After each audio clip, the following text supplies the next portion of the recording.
Hello guys, welcome to constant classes. आज lecture number 3 में आज हम जानेंगे कि कैलकुलेशंस कैसे करनी है। तो ये जो टॉपिक है ये कैलकुलेशंस का है और लेक्चर 1 और 2 में मैंने आपको वैल्यूज़ बताई थी कहाँ से आई थी। तो इस लेक्चर में सिर्फ हम कैलकुलेशंस जानेंगे कि हम कैसे मोल से volume, number of atom, molecule और वेट में जाएंगे। तो टाइम वेस्ट ना करते हुए हम सीधे टॉपिक पे आते हैं कि सीधे हमारे पास मोल है सेंटर में। क्या है मोल? मोल से हम कनेक्ट करते हैं वॉल्यूम ऑफ गैसेस को। किसको कनेक्ट करते हैं? वॉल्यूम ऑफ गैसेस को। कनेक्ट करते हैं वेट को। किसको कनेक्ट करते हैं? वेट को। और कनेक्ट करते हैं नंबर ऑफ एटम और मॉलिक्यूल्स को। किसको कनेक्ट करते हैं? एटम और मॉलिक्यूल्स को। ठीक है, तो हम weight, number of atom, molecule और वॉल्यूम गैसेस को इंटरकनेक्ट करेंगे। तो कैसे करते हैं? देखिए कि अगर हम मोल से कहीं भी जाएं, मोल से कहीं भी जाएं, मोल से कहीं भी जाएं, तो जो हमने वैल्यूज़ पढ़ी थी कि एक मोल में एवोगाड्रो नंबर के बराबर होता है नंबर ऑफ एटम। हमने वैल्यू पढ़ी थी एक मोल में अगर वेट निकालना है तो एटम के एटॉमिक मास के बराबर वेट हो जाएगा, मॉलिक्यूल के मॉलिक्यूलर मास के बराबर वेट हो जाएगा, और वॉल्यूम में एट 1 मोल में 22.7 लीटर के बराबर हमारी वैल्यू हो जाती है। तो बस अगर हम मोल से कहीं भी जाएँ तो we have to just multiply. Volume gases के लिए एसटीपी पे हम क्या करते हैं? 22.7 लीटर न्यू कन्वेंशन, और ओल्ड कन्वेंशन के हिसाब से क्या करते हैं?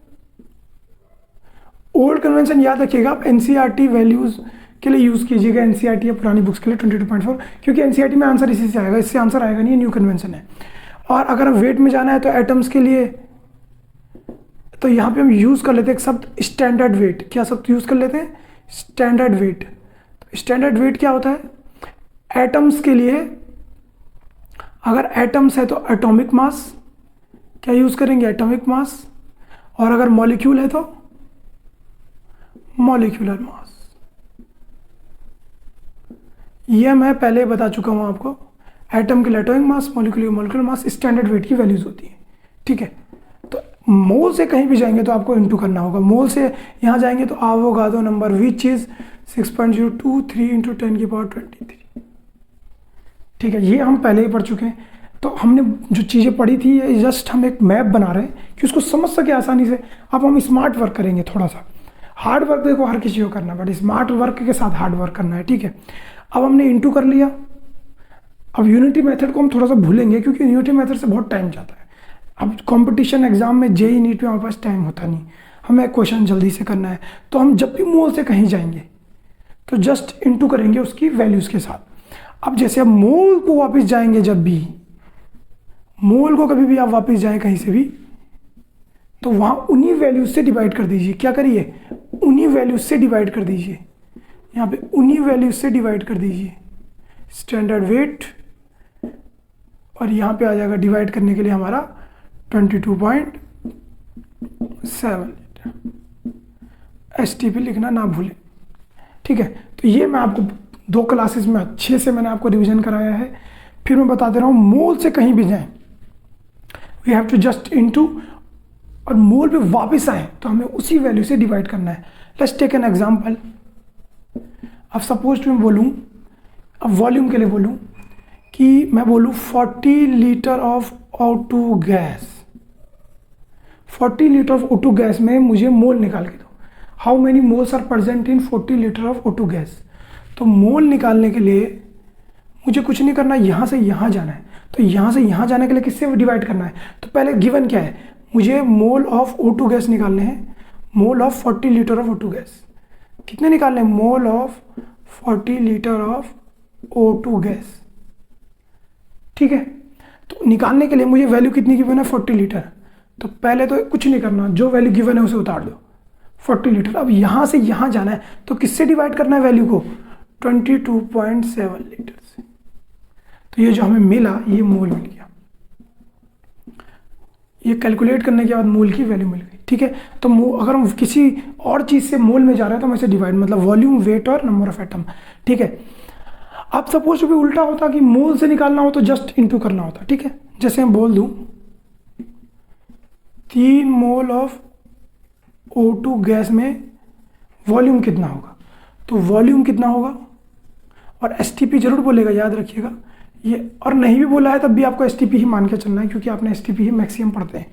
तो volume of 3 mole of O2 gas कैसे निकलेगा, तो क्या गिवन है, 3 मोल, 3 मोल गिवन है। यहाँ से यहाँ जाना है, तो यहाँ से यहाँ जाने के लिए क्या बीच में इंटू, तो 3 × 22.7 लीटर, और ये जो वैल्यू आ जाएगी आपकी मोल की आ जाएगी, 7 × 3 = 21, 3 × 6 8, 3 × 6, तो ये वॉल्यूम आ गया। तो जस्ट आप यहाँ से यहाँ जाएंगे तो इंटू, यहाँ से यहाँ जाएंगे तो डिवाइड। ऐसे एक एग्जांपल यहाँ पे ले लेते हैं, जैसे मैं बोलूँ 12 ग्राम ऑफ O2 गैस में कितने मोल्स हैं, तो 12 ग्राम गैस में हमें निकालने हैं how many moles are present in 12 gram of O2 gas. तो मोल निकालने हैं इन 12 ग्राम ऑफ O2 गैस। तो मोल निकालने के लिए हमें यहाँ से यहाँ जाना है, तो किससे डिवाइड करना है, स्टैंडर्ड वे से। O2 इज अ मॉलिक्यूल, तो मॉलिक्यूल के लिए यूज़ करना है मॉलिक्यूलर मास। तो वैल्यू उतार दीजिए 12 ग्राम, चुपचाप से 12 ग्राम को उतार दीजिए। 12 ग्राम को उतारने के बाद आपको जस्ट लिखने के बाद आपको देखो यहाँ से यहाँ जाने के लिए डिवाइड करना है, तो स्टैंडर्ड वेट, तो O2 का जो वेट होगा 16 होता है एटॉमिक मास, पर मॉलिक्यूलर 2 से इंटू करेंगे 32, और 32 ग्राम ये जो हमारी वैल्यू है ये ग्राम पर मोल होती है उसकी, तो कट कुट के मोल ऊपर आ जाएगा और ये मोल की वैल्यू हो गई। ठीक है, ये हम काटेंगे 6, 16, 3, 8, तो 3/8 वैल्यू हो गई। ठीक है, आगे समझ में 3/8 मोल की वैल्यू हो गई। तो अगर हम मोल से कहीं जाएंगे तो इंटू, मोल वापस आएंगे तो डिवाइड। ठीक है, सिंपल है ना, ज़्यादा टफ तो है नहीं। अब देखिए जैसे हमें गिवन हो, अब हम थोड़ा सा दूर तक जाएंगे। कैसे जाएंगे, दूर तक। अब हम सेम क्वेश्चन के लिए कुछ और निकालेंगे एग्जाम्पल, कि हमें फाइंड करना है नंबर ऑफ एटम्स। फाइंड क्या करना है, नंबर ऑफ एटम्स, किसके 16 ग्राम ऑफ O2 गैस। तो नंबर ऑफ एटम निकालने वेट से, तो वेट से यहाँ जाना है। तो याद रखिए कि कभी यहाँ से यहाँ जाना हुआ, या यहाँ से यहाँ जाना हुआ, या यहाँ से यहाँ जाना हुआ, तो जाओगे तो मोल के थ्रू, इंटरकनेक्ट तो मोल ही कर रहा है। वेट से जाना है, तो वेट से यहाँ से यहाँ, यहाँ से यहाँ। तो पहले हम इसमें डायरेक्ट कर लेते हैं एक ही साथ। देखिए हम टाइम वेस्ट नहीं करेंगे, एक ही साथ करेंगे और समझते हुए। तो number of atoms of 16 gram of O2 gas कैसे निकलेगा, तो हमें क्या गिवन है 16 ग्राम। चुपचाप से 16 ग्राम को ऐसे लिख दीजिए, लिख दिया। अब देखिए वेट से पहले मोल में जाना होगा यहाँ जाने के लिए, तो वेट से मोल में जाने के लिए किससे डिवाइड करते हैं, स्टैंडर्ड वेट से। तो O2 गैस, O2 का मॉलिक्यूलर मास क्या होगा 32 से 32, 60 × 2 32। यूनिट लिखना चाहे नहीं तो कोई दिक्कत नहीं। अब हमारा मोल निकल चुका, ग्राम से ग्राम कट गया, देखिए मोल ऊपर आ जाएगा। तो मोल की वैल्यू, मोल से हमें कहाँ जाना, नंबर ऑफ एटम। तो याद रखिए O2 is a molecule, O2 एक मॉलिक्यूल है। तो जब हम एवोगाड्रो नंबर से इंटू करेंगे तो निकलेंगे भी मॉलिक्यूल। तो मैंने पहली क्लास में बताया था, अगर मॉलिक्यूल निकालने हो, मॉलिक्यूल के लिए लेके चल रहे हो, तो एवोगाड्रो से नंबर से इंटू करने के बाद मॉलिक्यूल ही निकलेगा। तो जब मैं इसे एवोगाड्रो नंबर से इंटू करूंगा तो ये मेरे मॉलिक्यूल्स आ गए, पर मुझे निकालने क्या है, एटम। तो ये मेरी वैल्यू क्या आ गई, मॉलिक्यूल की। तो बहुत ईजी है, एक O2 मॉलिक्यूल में कितने ऑक्सीजन होते हैं, 2 ऑक्सीजन एटम। तो इतने मॉलिक्यूल में कितने एटम होंगे, किससे इंटू कर देंगे, 2 से। तो ये हमारी जब 2 से इंटू कर देंगे तो ये 32 कट गया और हमारी वैल्यू आ गई 6.023 × 10⁻23 एटम्स। नहीं तो ये जो हमारे, अगर तुम मॉलिक्यूल्स निकालते तो मॉलिक्यूल्स के लिए सिर्फ ये वाली वैल्यू आती, समझ रहे हो, ये मॉलिक्यूल्स के लिए वैल्यू आती। तो अगर एटम पूछा है तो एटम्स ये होगा, अगर मॉलिक्यूल पूछा है तो क्या आता, 2 से डिवाइड कर दीजिए, 16/32 1/2 × 6.023 × 10⁻23। 2 से डिवाइड करेंगे 2 3 0 1 1 5, ये मॉलिक्यूल्स होता। क्योंकि जब मॉलिक्यूल दिया होगा तो उसके लिए मॉलिक्यूल निकलेगा एवोगाड्रो नंबर से इंटू करने में। एटम निकालने के लिए हमें ये देखना पड़ेगा कि उस मॉलिक्यूल में कितने एटम है।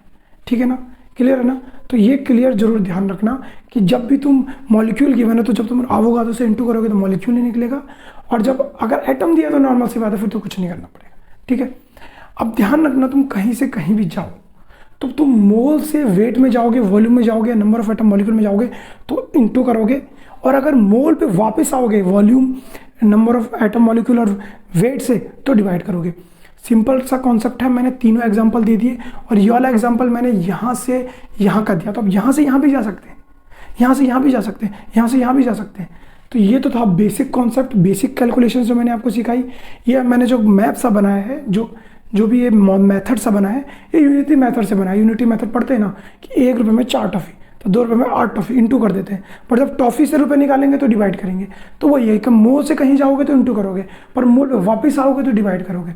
ठीक है, इसी को यूज़ करके चाहे तुम किसी चैप्टर में चले जाओ, वहाँ तुम क्वेश्चंस करोगे तो इसी को यूज़ करके करोगे। अब जो नेक्स्ट लेक्चर होगा उसमें हम जेई मीन्स, अगर एडवांस में कोई इसका क्वेश्चन प्रीवियस आया है तो एडवांस, और नीट के, इन तीनों के कंपटीशन फोकस के क्वेश्चंस लाएंगे नेक्स्ट लेक्चर में। और इस लेक्चर में सिर्फ आपके लिए बेसिक्स कैलकुलेशंस था कि आपको कैसे करना है। ये आप अगर आप 11th क्लास में हैं तो आपके लिए इनफ है, more than enough. If you are in 11th class, more than enough है आपके लिए। आप सारे क्वेश्चंस कर लेंगे, मोलैरिटी, नॉर्मलिटी, मोलैरिटी, फॉर्मेलिटी में जहाँ भी मोल कॉन्सेप्ट लग रहा है, जो भी आपका 11th क्लास में हो, 12th क्लास में हो, इवन 12th क्लास तक आपके लिए बहुत बढ़िया है। बट आप जैसे कंपटीशन फोकस में जाते हो तो यूज़ तो इसे करेंगे, बट कुछ अच्छे एग्जाम्पल्स लेंगे। इन एग्जाम्पल्स की जगह कुछ अच्छे एग्जाम्पल्स लेंगे। JEE NEET, JEE mains, JEE IIT advance, जो एडवांस के क्वेश्चन आते हैं उनके कुछ क्वेश्चंस को करेंगे नेक्स्ट लेक्चर में। और अगर आपको वीडियो अच्छी लगी तो लाइक, सब्सक्राइब करना मत भूलिएगा। Thanks for watching.